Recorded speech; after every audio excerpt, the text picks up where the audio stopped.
Nu, kaut kas man ir licies tāda būtiskākā, varbūt atziņa no pētījumiem, kas līdz šim ir veikti, ir, ka ir tāds, manuprāt, falšs. Es vienā brīdī jau pat sāku par to dusmoties, jo mēs veicam šo pētījumu, ieguldam diezgan daudz darba, bet nereti no tā, kā tas tiek atspoguļots publiskajā telpā, bet arī no tā, kā tas ir parādījies sarunās, rodas sajūta, ka tai vajadzētu būt tikai baznīcas iekšējai problēmai, kas man liekas, nākot atkal pārstāvot citu konfesiju un neesot saistītai ar evaņģēlisku luterisko baznīcu, es tam absolūti nepiekrītu, jo man šķiet, ka, kā man teica viens mācītājs intervijā, ka tie ir tie paši cilvēki, kas iet baznīcā, ir tie paši cilvēki, kas iet vēlēt, vai ne?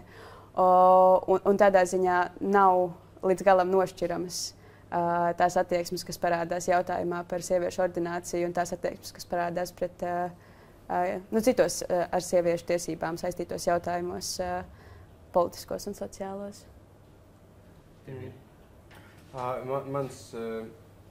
Mans lielākā atziņa šobrīd laikam ir pavisam nezinātniska. Tā ir tāda anekdotiski dati, ko es esmu kaut kur salasījis, veicot intervijas ar mācītājiem un dažādiem cilvēkiem, kas ir piesaistīti baznīcām. Man kaut kā ļoti fascinēja tie teoloģiski virzītie argumenti, kas tika dažreiz piedāvāti no mācītāju puses par labu sieviešu ordinācijas aizliegumam. Tas bija interesanti. Viens vīrietis piedāvāja šādu teoriju, ka dievkalpojuma laikā draudze nodod tos savus grēkus mācītājiem un ka vīrietis ir vienkārši piemērotāks šai grēku uztveršanai, jo viņš nav tik tūs ģimenei un bērniem kā sieviete. Es neko tādu nebiju dzirdējis, un tas netiek rakstīts arī nekādos oficiālos baznīcas dokumentos, bet es saskaros ar šādu viedokli, tas bija ārkārtīgi interesanti. Jā. Neokonservatīvisms un sieviešu ordināciju varētu varbūt tā sākt un mēģināt paskaidrot, attīstīt, ka neokonservatīvisms, kāds tur sakars tagad ar ordinācijām, neordinācijām un tā tālāk, un varbūt tās arī terminus pašus mēģinot izskaidrot. Es varētu sākt ar īsu anekdoti iz dzīves par šo jautājumu. Tā bija viena no pirmajām intervijām, ko es veicu ar mācītāju. Un mūsu projekta ietvaros mēs, protams, dodam parakstīt oficiālus dokumentus cilvēkiem, ko mēs intervējam, visādas piekrišanas un tā tālāk. Un tur ir arī mūsu projekta nosaukums neokonservatīvisms un dzimtes piedzīvošana ikdienā un baznīcā, kols sieviešu neordinācijas gadījums Latvijas evaņģēliskajā luteriskajā baznīcā. Un tur ir šis viss rakstīts, un tas cilvēks man skatās pretī, viņš izlasa to dokumentu, viņš saka, nekonservatīvisms. Kas tas ir nekonservatīvisms? Tas ir tā, lai es tā kā parakstītu, ja? Labi, parakstīšu. Tā viņš parakstīja. Man šķiet, šis motivē pieteiktu tēmu, kā varbūt ir vērts pavināt. Man liekas, es nezinu, kā attiekties pret to, ka tu neizlaboji šo cilvēku. Jo tā ir arī tāda interesanta pozīcija. Viņš ir izlasījis. Iespējams, ka šis vārds varētu atbaidīt tieši konservatīvās domas piekritējs un pārstāvis. Jo nevienam, man liekas, ka tā problēma ir pavisam cilvēcīga. Nevienam nepatīk tik liktam kaut kādā kastītē, kas paredz, ka tu jau esi piekritis noteiktam kaut kādam vērtību laukam un noteiktai uzskata kopai. Un es domāju, ka tieši tā, es nezinu, man liekas tas aizraujoši, ka tu nepateici. Palika kopija. Ja palika kopija, bet varbūt tās paskaidrot nedaudz tos terminus, jo arī šeit, ja nākot iekšā uz sākums, redzat, ka ir visdažādākie vārdi. Cilvēki, kas nāks iekšā, viņiem tika vienkārši prasīts, kas ir kas ir konservatīvisms un kas ir liberālisms. Un tad visādas lociņas partija populārākā bija, ka tie ir konservi. Bet bez konserviem viss kaut kas cits arī ir, protams, uzrakstīts. Kā jūs definējat, kas ir konservatīvisms, kas ir liberālisms un kas vēl tāds neokonservatīvisms ir? Jā, nu arvien vairāk iepazīstot šos jēdzienus, tur paveras vienkārši liela plašs lauks dažādiem pārpratumiem. Man, piemēram, jaunums bija uzzināt, ka eksistē liberālais konservatīvisms un libertārais konservatīvisms. Ko nevajag jaukt ar konservatīvo liberālismu. Jā, un patiesībā, ka šie jēdzieni, kas tiek pozicionēti un pasniegti, tā kā tie būtu absolūti pretstati, ļoti daudzās politiskās teorijās un arī valstu sistēmās pastāv ciešā sajūgumā un papildina cits citu. Lūk. Bet es domāju, es varētu atbildēt uz to jautājumu no otra gala par neokonservatīvismu. Es sacītu, ka šis vārds, kā tas parādās un tiek lietots mūsu projektā, tas neo vienkārši norāda uz kaut kādu atjaunošanos vai ne uz kaut kādu atkal atgriešanos. Šo te, es cenšos izteikties, nepielādēti.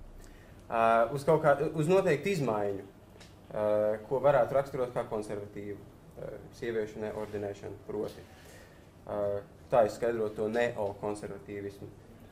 Bet cik tā runa ir par konservatīvismu, es tev pilnīgi piekrītu, Sofija. Tur ir liela terminoloģiska putra. Bet es labprāt atspērtos no tiem vārdiem, kas šeit ir rakstīti. Šeit ir... es nesaprotu, kāpēc tur ir rakstīts amerikāņi.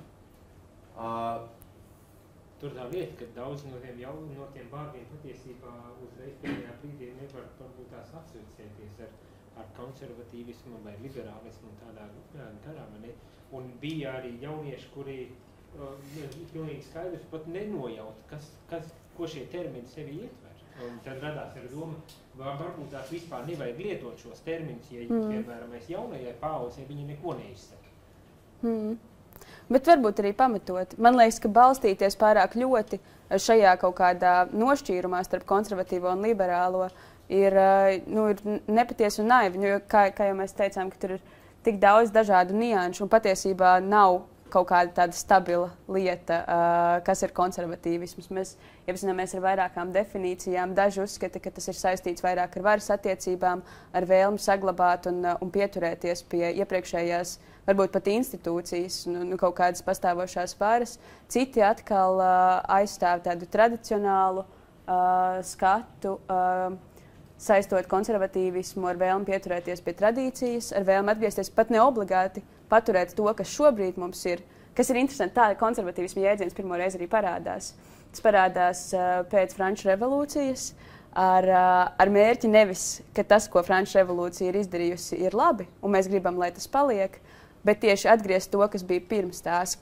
Tas nav arī obligāti nepieciešams, ka konservatīvs nozīmē konservs, tādā nozīmē, ka nekustīgs un statisks arī bija viens no tiem vārdiem tur.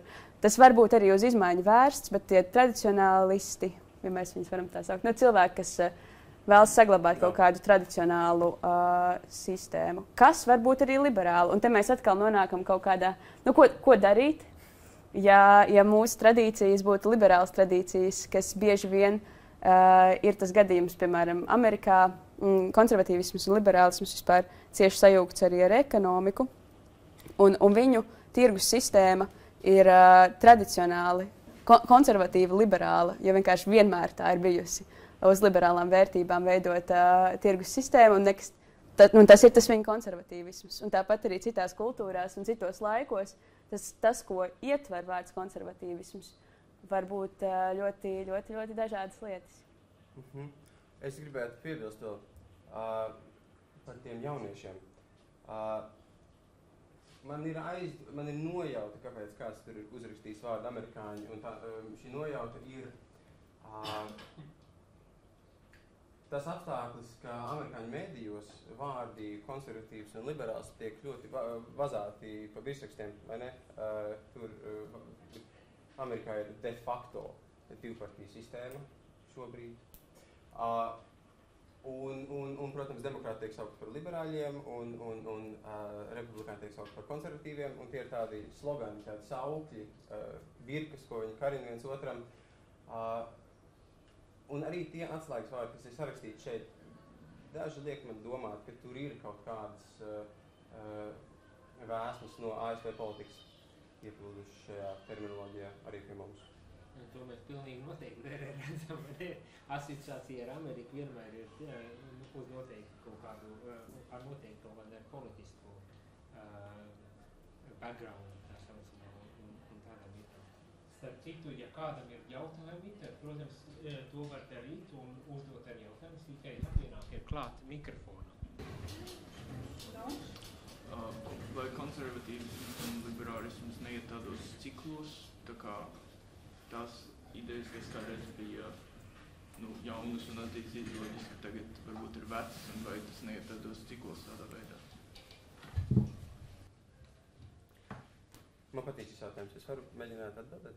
Jā, bet es gribēšu papildināt. Īstenībā šis ir jautājums, kāpēc mēs arī gribējām par to runāt. Jo tā bija pirmā lieta, par ko mēs nonācām kaut kādā strīdas situācijā, runājot par to, vai tā ir vai tā nav. Bet lūdzu sāc. Jā. Es sapratu jautājumu šādi, vai nenotiek tā, vai nevarētu notikt tā, ka tas, ko mēs šobrīd saucam par liberālu vai progresīvu, pēcāk kļūst par konservatīvu vērtību un iespējams otrādi. Ja? Jā. Okay. Es piekrist šādam apgalvojumam, ka tā var notikt. Tā ir konceptuāla iespējamība. Man šķiet, ka jēdziens konservatīvisms absolūti pieļauj šādu iespējamību. Es pieslēnos tam pulkam, kas uzskata konservatīvismu par relatīvu jēdzienu. Proti, nevis konservatīvisms ir fiksēta vērtību kopa, kur mums ir tās vērtības, ko mēs šobrīd saucam par konservatīvām vai tradicionālām. Tam es nepiekrītu. Es teiktu, ka visauglīgākā vārda konservatīvisms, neteiksim definīcija, bet visauglīgākais raksturojums ir tāds, kas pieļauj šo fleksibilitāti. Un konservatīvisms attiecīgi vienmēr ir novietots kaut kādā kultūrā. Šobrīd tā ir sagadījies nejaušības pēc, ka mēs par konservatīvām vērtībām saucam kaut kādu tradicionālo ģimenes modeli, vai ne, vai luterāņu baznīcā sieviešu neordinēšanu par mācītājiem un tā tālāk, bet tas varētu būt bijis citādi, un tad citos apstākļos konservatīvisms ietver citas vērtības, ir piekrist. Ja, man atkal liekas, ka to cikliskumu varbūt nevar tomēr, man šķiet, ka ir divas lietas, ko mēs saprotam ar vārdu konservatīvs, un šīs nozīmes pastāv paralēli. Viena ir tā, ko Emīls jau ieskicēja, un arī uz ko jūs norādāt par to cikliskumu, ka konservatīvs ir kaut kas, kas grib pieturēties pie jau esošā un saglabāt to. Bet tomēr vismaz tradicionāli, lasot par šī jēdziena vēsturi, ir kaut kādas noteiktas lietas, ko tradicionāli mēs uzskatām par konservatīvismam piederīgām. Un tās man šķiet nav tik viegli izmaināmas, un tās varbūt arī nav cikliskas. Tās ir kaut kādas ļoti, ļoti jau tādas senākas un dziļākas lietas. Jā. Es tā vienkārši klausos un terminus, tagad mēs mēģinām risināt tos terminus un tādas lietas. Bet es tā domāju, ļoti praktiski attiecībā uz sieviešu neordinēšanu vai ordinēšanu. Tiek lausti šķēpi, strīdi notiek un visādas tādas lietas. Vai tad nav tā, ka tie, kas sevi asociē ar konservatīviem, būs arī pret sieviešu ordināciju, un tad liberāli atkal būs tie, kas uzskata, ka, protams, var un vajag. Vai ir tomēr, kad kaut kādas maiņas, arī no jūsu pētījuma tādā ziņā, vai ir kaut kāda šādā ziņā secinājumi kaut kādi bijuši? No manas puses secinājumiem vēl ir par agru. Es esmu iedziļinājies, kaut kādas secinājumus es varētu izdarīt par mediju vidi, bet tāda nojausma ir tāda, jā, protams, ka cilvēki ar konservatīvu dispozīciju sliecas piekrist lēmumam par sieviešu neordināciju. Ja mēs piekrītam, ka Telos ir konservatīvs medijs, un šie grūti tam nepiekrist, tas ir rakstīts viņa mājaslapā. Nu, daudz no šiem cilvēkiem, ar ko man sanāca veikt intervijas, piekrita, ka viņi lasa telos, un tur ir saistības, bet es nebūtu gatavs izdarīt pārsteidzīgus secinājumus. Labdien, lai es redzētu tāpēc, es bišķi piesēdīšos. Labdien. Ja es pareizi sapratu, Valdemārs Lauciņš, ja es pareizi sapratu, jūs teicāt, ka sabiedrībai jābūt teikšanai baznīcas lietās, ja es pārpratu. Nē, tas nebija tas, ko es apgalvoju. Tas vairāk ir par interesi un par apzināšanos, ka šie procesi ir saistīti, ka tas, kas notiek baznīcā, nav tās attieksmes, piemēram, ko mēs varam novērot baznīcā, attieksmes par sievieti kā pret vienlīdzīgu un tam līdzīgi, ka tās pārnesas arī uz plašāku sabiedrību un uz citiem sociāliem procesiem. Tā sieviete, kas iet baznīcā, ir tā pati sieviete, kas iet vēlēt, vai tas pats vīrietis, vienalga. Tā ir tā saistība, ko es gribēju norādīt. Tad tikai izrietoši secinājumi. Nē, proti, vienkārši man šķiet, ka tās attieksmes, ko mēs atbalstām un proponējam baznīcā, tā attieksme, ko mēs attīstam tur, tā parādās arī plašākās sabiedriskos procesos. Un tādā ziņā es neapgalvoju, ka valstī būtu jāiejaucas baznīcas lietās, nebūtu ne. Bet es domāju, ka būtu svarīgi apzināties, ka šādas attieksmi lietas un sociāli jautājumi, piemēram, ļoti spēcīgi pārklājas sabiedrībā. Jā.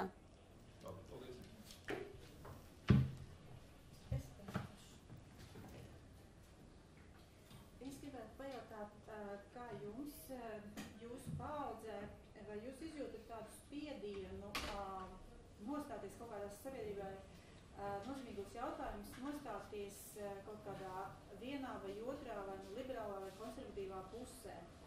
Jo es piemēram, jūtu, ka ļoti daudz jautājumu ir tādi, un cilvēki ļoti daudz mēdz būtībā uzreiz karināt birkas. Ja? Tev ir vai nu tā, tad, ja tu uzskati tā, tad tu esi pie tiem, un ja tu uzskati tā, tad tu esi pie tiem. Un man lielākā problēma, ka es bieži vien uzskatu gan tā. Ja? Labi, es varu nosaukt par centristi. Bet es zinu, ka tas ir arī paudžu jautājums. Gribēju pajautāt, kā jūs to izjūtat, un vai jūsu paudzē vispār ir kaut kāda tam līdzīgi izjūtat tādu spiedienu? Es domāju, ka tas ir atkarīgs no jautājuma.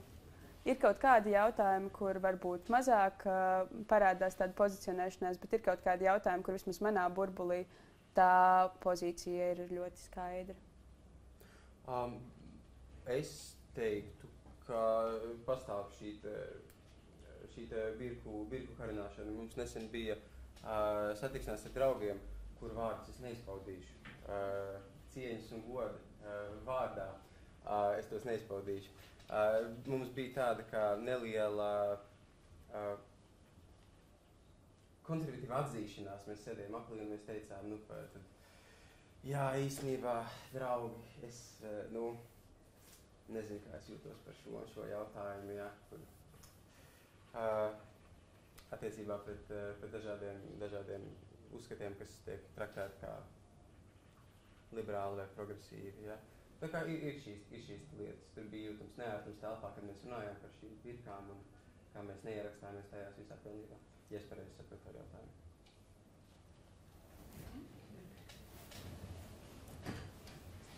Šī jautājuma pie iepriekšējā par baznīcas un sabiedrības mieru, man gribās piebilst pie jāautora. Tas ir tāds tomēr ļoti interesants jautājums. Un, protams, mūsu satversme definē, ka valsts ir baznīcas ir šķirts, un mēs droši vien negribam, ka valsts jauc ir baznīcas lietās un otrādi.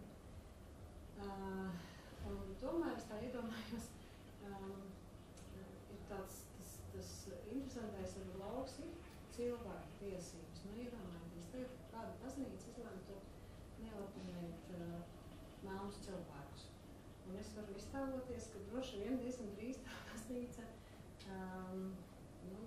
saskartos ar likumu aizstāvošām iestādēm. Saprotu, ka jā, droši vien Latvijas valsts šādu baznīcas politiku nevar tolerēt. Visticamāk, mēs skatās nav. Šajā jautājumā par sieviešu ordināciju, vai arī mūsu darba likums un viss pārējais nosaka diskriminēt pēc dzimuma nevar, baznīcas var pateikt, ka mēs neordinējam sievietes. Un tas, varētu teikt, saskarās ar citām tiesībām, tās tiesības uz reliģijas brīvību. Un šeit tas ir patiesībā, tas nav likuma vai valsts kaut kādu iestāžu jautājums. Tas ir sabiedrības jautājums, cik tālu mēs to tolerējam. Tik tālu līdz ar to arī mūsu valsts nesaka šajā brīdī, ka mums ir tagad kaut kā jāiejaucās šajos jautājumos. Un tas ir tāds, man bija to pašai kādā brīdī ļoti interesanti apzināties, ka tas ir tāds, šie jautājumi ir ļoti saistīti ar visu kopējo sabiedrības attīstību. Tikai tāds izskatās. Gribat reaģēt uz to? Jā, es gribu reaģēt uz to. Es tikai nezinu, kā līdz galam. Pirmais, kas man ienāca prātā dzirdot jautājumu, bija tas apsvērums, ka laikam jau nebūtu viegli atsaukties uz šīm uz tradīciju, ja būtu šāds diskriminējošs precedents atteikties ordinēt kādu etnisku grupu vai tam līdzīgi, jā. Tomēr, kā liecināja mēdīju analīze, tie argumenti, ko izmanto Latvijas evaņģēliskā luteriskā baznīca, mēdz balstīties bibliskos tekstos, vai ne? Jā, varbūt tā varētu būt viena atšķirība. Bet vispār es piekrītu tevis teiktajiem. Šeit tas bija labi teikts. Droši vien no manas puses tāds varbūt tās jautājums, ja tagad baznīca atsaucas uz tiem bībeles tekstiem un pamato, kāpēc neordinē sievietes, sakot, ka atklāsme tā ir pasludināta un mēs to nedrīkstam mainīt. Un ja mēs to mēģinam izdarīt, tad mēs principā pāraujam jebkādu veidu attiecības ar šo. Un tad mēģinājam tā kā iejaukties iekšā un teikt, ka nē, tās ir cilvēktiesības vai līdztiesība, kad sieviete tiek emancipēta un līdz ar to viņai arī ir tiesības kļūt ordinētai par sievieti.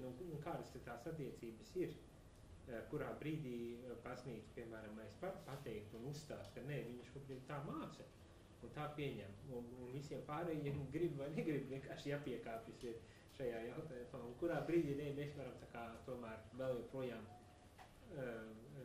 spiest un teikt, nē, mums ir progress, ja? Mums progresam jānotiek, mums attīstībai jānotiek. Esat par ko tādu domājuši arī? Vai tas ir parādījies jūsu arī pētījumā? Kādas tās robežas, kur jārespektē un kur varbūt tās nē? Jārespektē. Es saprotu, ka jautājums, man izklausās, ka jautājums ir par bībeles interpretāciju. Kaut kā... Jā, piemēram, jā. Vai baznīcas baznīcas oficiālo bībeles nostāja attiecībā uz bībeles interpretāciju, jā. Es neesmu baznīcā gājējis. Man būtu grūti atbildēt uz šo jautājumu. Viņi analizē medijas ar komunikāciju. Komunikācija baznīcai ar gan iekšēji, gan ārēji ar sabiedrību.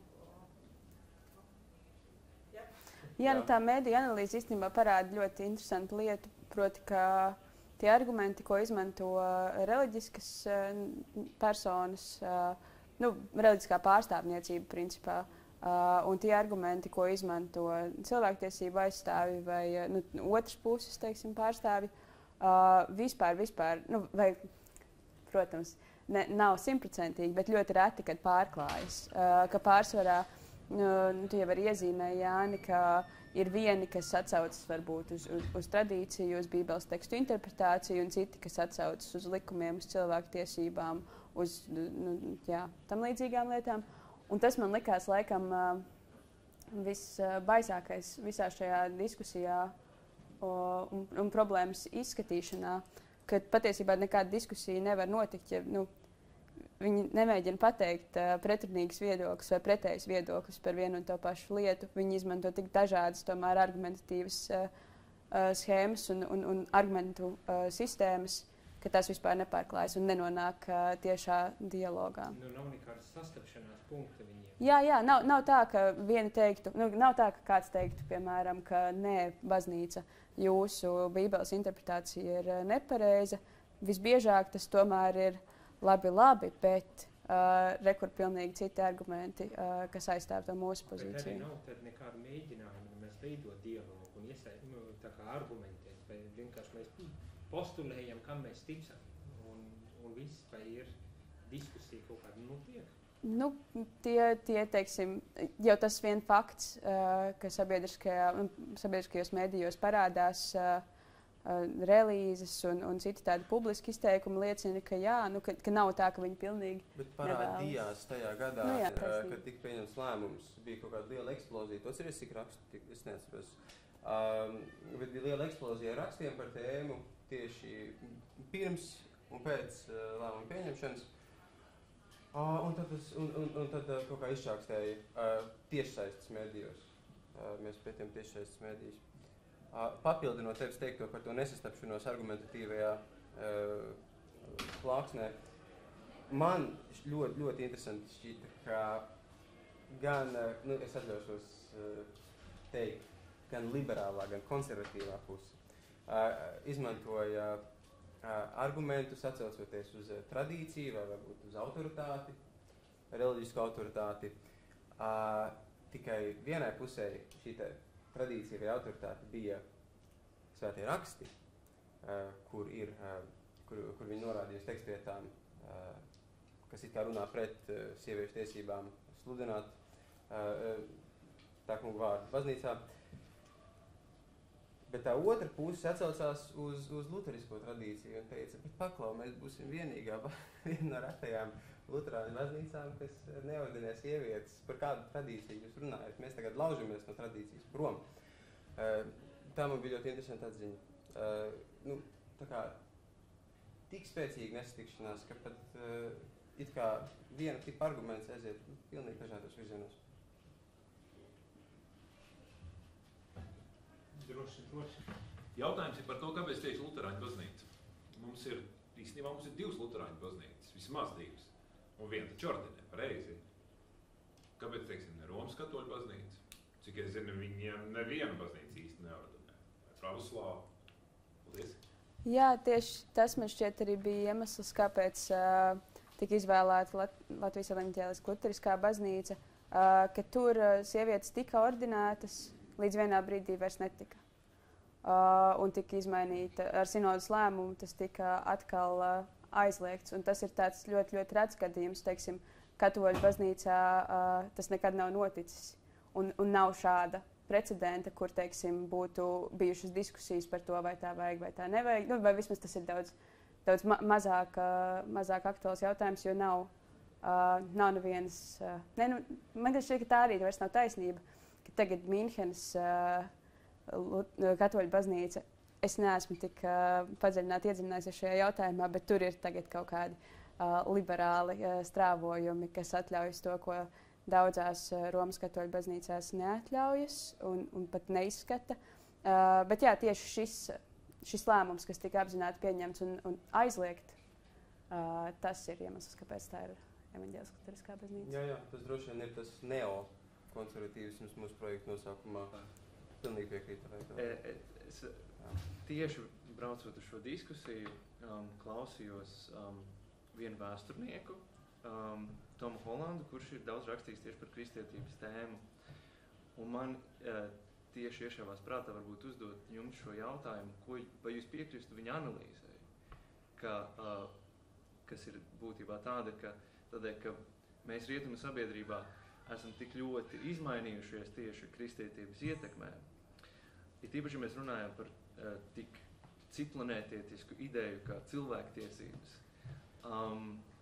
Vai jūs piekrīstu viņa analīzē, kā viņš saredz to, ka ļoti daudz mūsdienu progresīvie strāvojumi iesaistās teoloģiskā strīdā, tomēr to neapzinoties.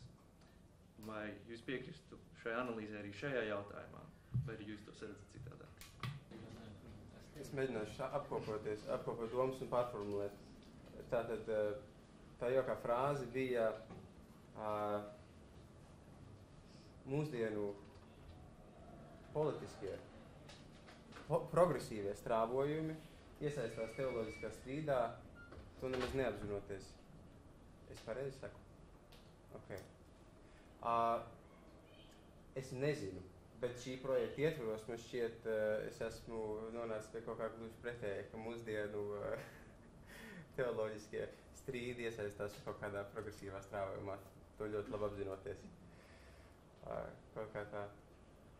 Jā, man liekas, tā ir īstenībā ļoti interesanti arī vēl viena atziņa, kas tieši no intervijām nāca par to, ka ļoti daudzi nav, teiksim, informēti. Nu, ka tas jautājums ir arī daudziem, teiksim, draudzes locekļiem vienkārši paslīdējis kaut kā nepamanīts. Un, nu, tas bija visinteresantākās, man liekas, intervijas, ka tu ej pie cilvēkiem jau ar visiem šiem tā kā gatavajiem jautājumiem, ka tūlīt viņš tev stāstīs, kā viņš jutās tajā brīdī, kad sievietēm tika aizliegta ordinācija, nu, vai vienalga, kāda bija viņa attieksme šajā jautājumā. Un cilvēks tev saka, ka viņam nav ne jausmas, ka tas vispār ir noticis, ka kaut kas tāds ir bijis, ka sievietes pirmkārt ir tikušas ordinētas, ka pēc tam tās ir, nu, vairs netiek ordinētas. Un man bija tāds intervijas, kur es tā kā runāju, nu, pēc tam diezgan ilgu laiku, jo es vienkārši pārņemu to mikrofonu, jo man liekas, ka arī jāpastāst. Nu, es viņiem nevaru pajautāt šajā intervijā, ko jūs domājat par sieviešu ordināciju, ja cilvēks nav bijis vispār informēts. Un kaut kādā ziņā tas man arī liekas skaista tās pētniecības daļa, nu, ka tā ir arī tādā veidā vērsta ļoti uz informēšanu. Un, jā. Kāda ir jūsu nostāja? Tagad jūs pētat šo jautājumu, es saprotu, tu neesi ticīgs vai piederīgs konfesijām, kaut kādā, nezinu, kāda ir tava pārliecība, bet no jūsu tāda pozīcijām, jūs par, pret, kā jūs to pamatojat? Mēs tagad atzīstamies par sieviešu ordināciju, ja? Jā. Okay. Šis varbūt būs neliels pārsteigums tāds, bet īstenībā es esmu par sieviešu ordināciju. Es esmu cauri un cauriem, labi, es neesmu cauri un cauriem, bet es lielā mērā pieslēnos daudziem no tiem vārdiņiem un tām birkām, kas ir uzrakstītas tur uz tāfeles. Man tas šķiet simpātiski. Man šķiet, ka cilvēka individuālā brīvība, kas jau ir jaušama un ir pamatā vārdam liberālisms, tomēr ir būtiska vērtība. Un, ja tas paredz atraušanos no tradīcijas, lai tā būtu. Un es laikam teikšu to pašu tikai nedaudz citādi, ka es katrā ziņā esmu pret sieviešu ordinācijas aizliekšanu. Ka tas man laikam tas pretgājiens likās tas, pret ko es tiešām varētu iestāties pret to esam. Bet tev nav viedokļi, principā, pārvērt. Nu, man ir ļoti daudz domu raisījis. Es esmu katoliete, tā ka man vismazāk vajadzētu droši vien te izteikties. Nē, man liekas interesants šis aizlieguma gājiens. Tas man laikam liekas grūts un tāds man vēl joprojām nesaprotams solis. Man liekas interesants dialoga trūkums. Un vēl man liekas ļoti interesanti, kā šo lēmumu ir ietekmējis tas, kā mēs vispār raugāmies uz būšanu, uz priesterību.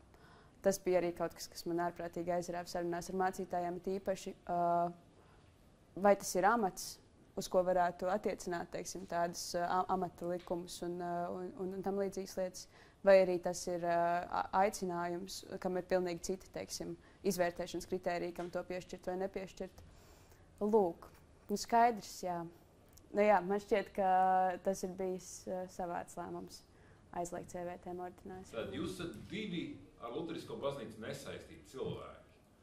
Un jūs izsakat savu viedokli par to, brīvā valstī tas ir ok, brīvā sabiedrībā tas ir ok, un tāpēc tādā ziņā man nebūtu iebildes. Jautājums ir par akadēmisko godprātību. Ja jūs divi cilvēki tagad darbojaties šī jautājumā, skaidri predisponēta nostāja, cik objektīvs ir tas darbs. Bet tas ir tāds reflektīvs jautājums. Bet otra lieta, es gribētu bišķi iebilst. Tas tā ieskanējās jau vienreiz, ka nav dialoga. Es iebildīšu pret šo frāzi. Un es pateikšu, kāpēc. Manuprāt, ir nevis dialogu trūkums, bet bieži vien tie cilvēki, kas saka, ka nav dialogu, viņi to saka vienu iemeslu pēc. Viņi grib tikai tādu dialogu, kas pieņem viņu ieskatu. Tad ļoti dogmatisks, ļoti jau predisponēts viedoklis. Tāpēc, pardon, es nepiekrītu. Paldies! Jā, nu tādā ziņā man liekas interesanti atkal šie interviju apliecinājumi. Nu, skaidrs, nav tā, ka mēs esam nointervējuši visus Luterāņu baznīcai piederīgos, bet ja Luterāņu baznīcā gājēji nav vispār bijuši informēti par šo lēmumu, tā man liekas, ka tas uzrāda dialogu trūkumu. Un otrs ir tas no mēdījiem, kur arī... Es nesaku, tas nav akmens Luterāņu baznīcas dārziņā. Tas noteikti arī ir sabiedrības un plašākas mēdīju neinteresētības dēļ. Vai es nezinu, kas tur tajā laikā to visu ietekmēja. Ļoti daudz rakstu ir par to, kam jāpiedara ir doma baznīcai, piemēram, vai te ir jābūt Luterāņu baznīcas vai Rīgas domas pārvaldībā. Par to ir daudz vairāk, teiksim, informācijas vienkārši elektroniskajos digitālajos plašsaziņas mēdījos nekā par šo jautājumu, kas, manuprāt, tomēr parāda to, ka ir maz salīdzinoši par to runāts. Es savukārt gribēju pieskarties te objektivitātei. Pirmkārt, mēs izmantojam dažādas zinātniskas metodas. Mēs tiecamies uz objektivitāti šādā ziņā un neļaujam, cenšamies neļaut un cerams, ka arī veiksmīgi neļaujam savām simpātijām vai antipātijām virzīt pētījumu rezultātus. Tas būtu absurdi. Bet